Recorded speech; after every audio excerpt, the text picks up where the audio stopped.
Rachel Reeves, the Chancellor, is reportedly facing a showdown with 4 leading cabinet ministers because her spending review is going down to the wire.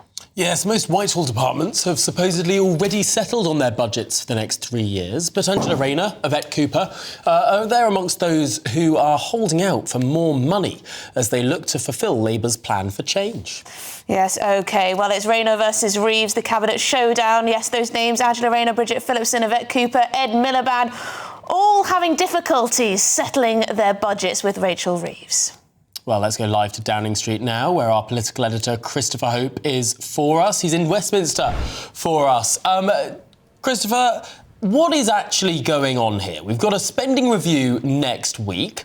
Ordinarily, things should be pretty much signed, sealed, if not quite delivered by this point in the calendar. But we've got some holdouts. Yes, hi Tom, hi Emily. Yeah, it is actually quite common when you have these multi-year spending reviews. This is over 3 years, of course, of spending by the government. We have been living hand to mouth under the previous Tory administrations, an annual spending review every single year, which means it can be flexed the following year. So it does matter. And you're right, the reports are authoritative reports. You see Angela Rayner there on screen with Rachel Reeves, the Chancellor. They're in talks. You've got the Home Secretary, Yvette Cooper, the Education Secretary, Bridget Phillipson, Ed Miliband of the Net Zero Secretary. They all want more money for their different projects. They're holding out before signing. Today in the Cabinet, Sir Keir Starmer, the Prime Minister, did thank Cabinet Ministers for helping to deliver the spending review. We asked, does that mean it's over? Well, no, they're not going to get into process or talking about how these things might be delivered, but the government is finalising the spending review. We are expecting to see news from, you'll see on the screen there, Rachel Reeves, the Chancellor, because we heard at the weekend she says there's £113 billion of borrowing and other spending that she wants to spend around the country, notably in the north of England. Now, the big issue here for Red Wall Labour MPs is that the Green Book, this calculation used by the Treasury to spend money get the biggest bang for the buck for taxpayers, means that often money is spent in the south of England. And that was witnessed by that last big spending slew of announcements by Rachel Reeves with expanding Luton Airport, Gatwick Airport, Heathrow Airport, a train line between Oxford and Cambridge. The northern seats are very upset by that. We heard it from Joe White, the head of the Red Wall caucus on GBNews. And that will be replicated, or that will be corrected, I should say, when this spending review emerges next week. I understand that Rachel Reeves, the Chancellor, is meeting with Red Wall Labour MPs tonight, and more announcements could follow. So we are expecting to see big news coming from this Chancellor about spending in the north. Some would say that is money just to weigh off the threat of Reform UK. His billions of pounds in the north to stop people going towards Reform UK, and Labour would say the uncertainty of a Reform government. Being told by the OECD and the IMF in the last few days that essentially there's no room to borrow.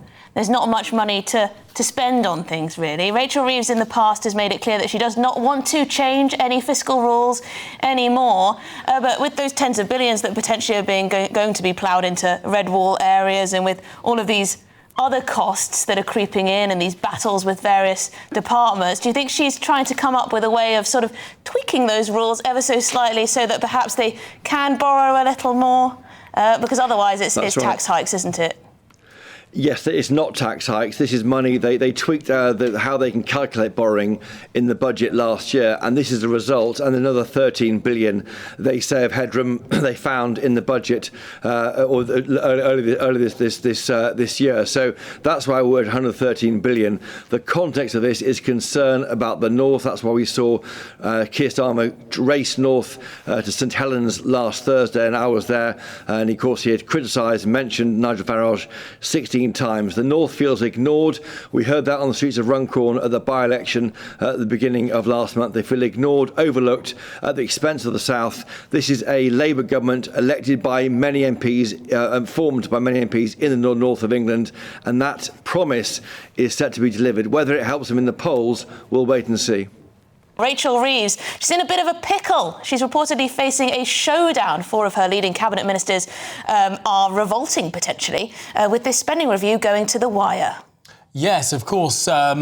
There is a lot to discuss here, but at least 4 cabinet ministers have refused to settle their departmental budgets, and that's before we even begin to talk about defence and how much more money must be spent in that department to get up to the 3% or maybe even 3.5% that is suggested by NATO.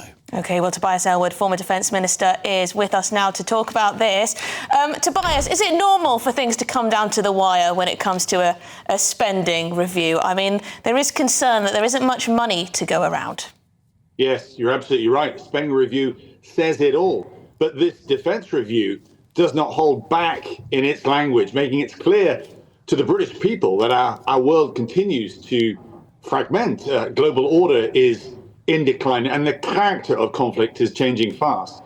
And from a digital perspective, you could say the enemy is already at our gates. Threats, not in far off places, but here in Britain and just off our shores, they are growing and they are intensifying. And we need to upgrade our entire defence architecture.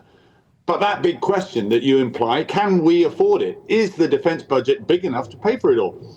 And it's worth just placing this document, this defence review, in context. It was written independently of government with 62 big recommendations, including upgrading our conventional forces, better preparing us for that grey zone warfare, and of course replenishing our depleted stockpiles. It's a massive overhaul of our dated defence posture.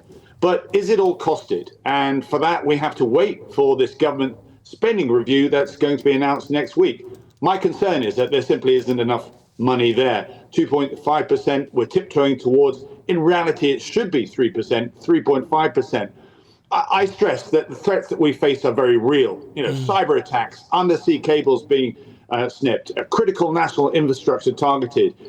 A major grey zone attack against Britain, I believe, is going to happen soon. And that will hit our economy and, by extension, the Treasury. And maybe then the penny will drop that spending more on defence to protect our economy must be a priority. I can completely see how so many people would agree with just about every single word you said there. But the question that is facing the Chancellor now is, where does she find that money? The international aid budget has been slashed in order to get up to 2.5%. But also there's been some accounting trickery in terms of including the Secret Service Department or Secret Service spending within the defence budget for the first time in this nation's history.